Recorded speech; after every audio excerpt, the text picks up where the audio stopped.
नमस्कार लोरास किचन को बहुत बहुत स्वागत। आज 4टा बेले बहुत जोर से काल बैशाखी होता। मुझे काल बैशाखीर टिके नजारा देखी दूची। बहुत जोर हो देखु किछि गछ मध्य भांगी जाइथिला। आउ सेसु भितरे आम आंब गछरु सेटा आम आंब गछ एतिकी आंब खसी पड़िथिला। तेणु मु सेथिरे आज आचार प्रस्तुत करी, तेंतुली रस देकी प्रस्तुत करी। तो चलतु स्टार्ट करवा। एबे देखंतु मो से आंबरू किछि काटिकी नहीं जाइछि। पाखापाखि 4 केजी आंब काटी चोपा छड़े देइथिले आंब को। प्रथमे तो आंब को आपण धोईदेवे। धोई सारा पर ताको चोपा छड़े कि एमती पीस रे करनेबे। तापर सेथिरे देदेबा लुण दे सारा पर देबा आमे हळदी गुंड।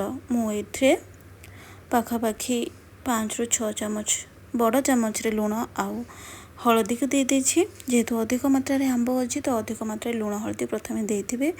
तापरे जदि लुणर बालांसटा कम हो जाउछि पछरे मध्ये आमे तेंतुली रस देला परे ऐड करि परिबा। एबे आको भलो भाबरे एमती टिके गोळेइ नबा। एमती टिके बड़ जागा रे नेबे जा फल कि सेटा को हमको गोळेबा को सुविधा हबो। ए आचार बहुत रसुआ लगी थाए, बहुत ही टेस्टी लगी थाए। पूरा गाँव उपाय प्रस्तुत करी जेहेतु गाँव रे एबे अछि। कवर करनबा। कवर करके आमे आको रखीदेबा एमती 5 ରୁ 6 घंटा पर्यंत मु आको रखी देइथिली। जेहेतु वर्षा सीजन तो 5 ରୁ 6 घंटा रखिले कोन होबना टिके अधिक पानी बाहरी आसीबो। आ खरा तो था परदिन भी हेई नथिला तो सुखिया पई मध्य विशेष किछि टेंशन रहिबनी। एबे देखंतु मु 5 ରୁ 6 घंटा परे आपन को देखौछि। ऊपरु किछि आंब को मु प्रथमे आ गोटे पात्र को बाहर कर नहीं आसी। कहीं एते आंब को गोटे अलग पात्र को छाणीबा मो पक्षे असंभव थिला। जदि आपन छाणी पारुछंती तो छाणी देबे, नहीं तो एंते ऊपर ऊपर किछि आपन नै जिवे। आ लास्ट पार्ट को जेतके बळिबो ताको आपन छाणी देबे। बहुत मात्रा रे पानी एथरो बाहरी आसीबो। जदि आपण मानको वीडियोटी भल लागिथिबो ताहले लाइक कमेंट और मो चैनल को प्लीज सब्सक्राइब करनेबे। आउ हाँ ये आचार ना सतरे बहुत स्वादिष्ट लागुतला। ए प्रोसेस रे थरे आपण बनांतु केमिति लागुछि मते कमेंट करके निश्चय जणांतु। देखंतु एतिके पानी बाहरी आछि। तापर हमें कोन करबा ना आको एबे एमते पूरा नेकी ताको खरा रे सुखेबा। अल्प खरा आसी आ मु आको एमते गोटे जरी उपरे सुखई दोछि। मझिरे मझिरे मु आको 2 ରୁ 3 थर एपट सेपट मध्य करे देइथिले ताकि चारिपटरू भलरे पानीटा सोक हो जाओ। जेहेतु पानी मैक्सिमम बाहरी गलाणी आको आमको पूरा 2टा खरा सुखिया को पड़िबो। पूरा प्रोसेस रे करंतु देखिबा आचार बहुत भल रहिबो। प्रथमे आपण आको 2 दिन सुखेइबे।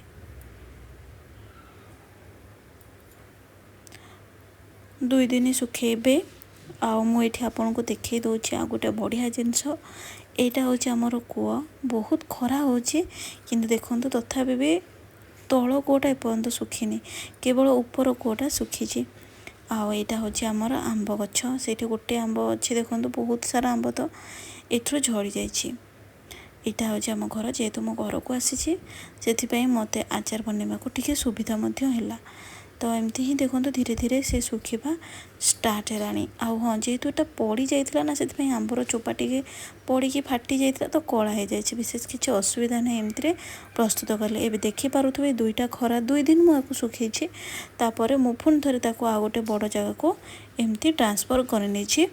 आउ राति रे मु कोन कले ना एठी तेंतुली अछि 1.5 किलो तेंतुली मु एठी भिजै देछि। जेतु आंबर क्वांटिटी टिके अधिक अछि भिजै देछि। मु पूरा ओवरनाइट भिजिया पे छाड़ी देथिले। आउ देखंतु सकाळ सकाळ पूरा तेंतुली सोक कर नेछि एठी पानीटा को। तापरे ताको भलरे आमे चकटी नबा। तेंतुलर रस बा मंडटा जेमती भलरे बाहरी आसीबो। ए देखंतु एमती ही आको चकटी नेबे।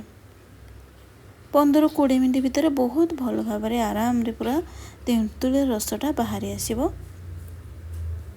आउ जो मंजी तार जो सिरा ताको मधु मु आ गोटे पात्र रे पानी नै कि सेथरे दे देथिले काहेकि ना सेथरो आ टिके रस मध्य बाहरी जिवो।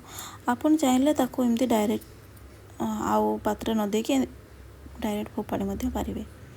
एबे एमती चिपुड़ी देबा जहाँफल कि तार मंजी और जो सीरा भाया थाए से सब बाहरी आसब। 3-4 थर एमती कले आराम रे एटा हो बहुत भल रस ए बाहरी भल तिंतुली थिला। ये देखो केते मात्रा रे मंजी सब बाहरी आसुची। एठी तार रस धीरे धीरे प्रस्तुत हवा स्टार्ट हो गलानी। ये लास्ट को तार सीरा सब रही जाए देखो चिपुड़ी सारा पर भी से जेहेतु रही जाऊँगी रसटा से मुझे एमती गोटे अलग गोटे पात्र नहीं जाइए आ पानीटा को से आड कर देती। जदि टाण खरा हो तो आपको प्रस्तुत करने को भल हम गोटे खरार ही सुखीज जेहेतु टी खरा ये समय कम होता से मत टे प्रोब्लेम है।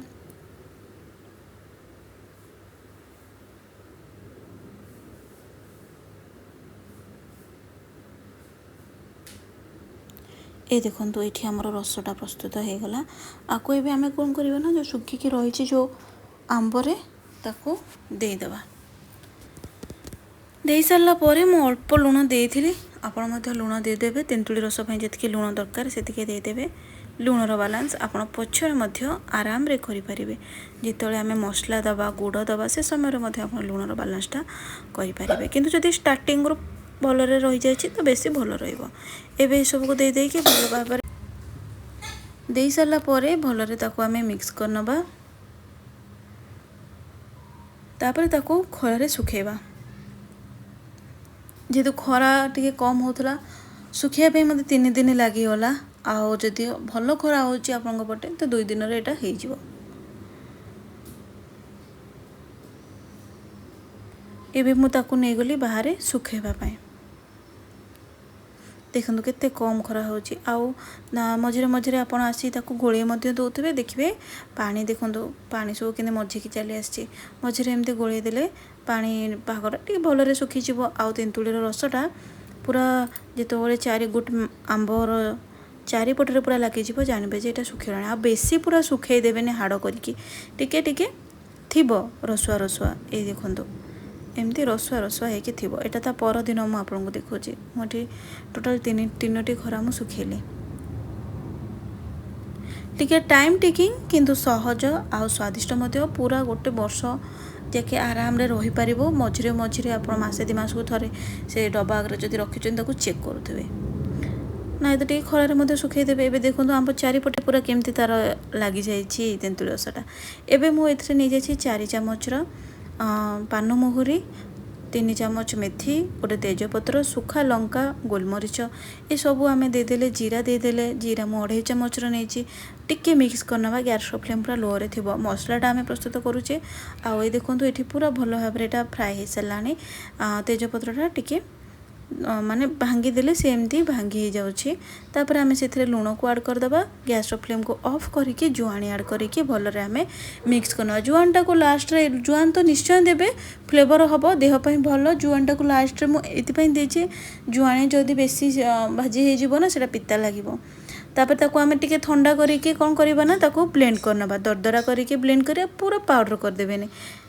ए देखंतु एठी हमर आपको मु गोटे प्लेट को बाहर कर देछि। एबे मु देखंतु नै जाइछि सोरिष तेल। सोरिष तेल एठी हमर 250 ग्राम रो अछि। भल भाव ताको आमे तेलटा गरम कर देबा। गरम हे साला पर ताको टे ठंडा करबा। अल्प सामान्य गरम थिबो सेतो बेले जाई कि आमे आको सेथरे ऐड कर देबा। आउ जेहेतु एटा टिके खरा कम पाइछि ना सेति पई मु टिके हल्का गरम तेलटा देली किंतु आपण पूरा ठंडा तेलटा को पूरा भलरे गरम करके ठंडा करके देदेवे जदि भलरे खरारे आको सुखेइछंती तो एठी मु एबे तेलटा को ऐड कर देली। तापर आमे चित्रे गुड़टा गरम करबा। तेलटा को दे साला परे भल भाव ताको आमे मिक्स करनबा। तार रंगटा मु मानुछि एबे टिके कम अछि किंतु धीरे धीरे तार पूरा बढ़िया रंग आसी जिवो। भल भाव आमे तेलटा को मिक्स करनबा। आ सेपटरे आमे गुड़ मध्य देबा। गुड़ मध्य एठी आपण हाफ केजी रो गुड़ नेबे जेहेतु अधिक मात्रा रे आंब अच्छी चाहिए पछरे आउ टिके अधिक गुड़ मध्य नहीं पारिबे किंतु पागटा देखिक करेंगे। मीडियम फ्लेम रे गुड़टा को आमे भलरे गरम करबा। पूरा जितोले बबल्स आसी जिवो तापर आमे कोन करबा सेतिकी पर्यंत ताको हिट करबा ना तो से पूरा टाण पाग हो जिवो आ खटाटा बेसी भल लागिबोनी।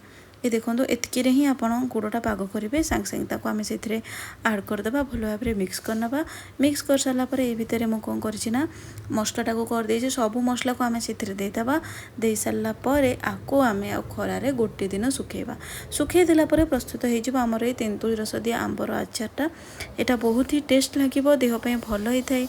आज एतिकी नमस्कार। जय श्री जगन्नाथ।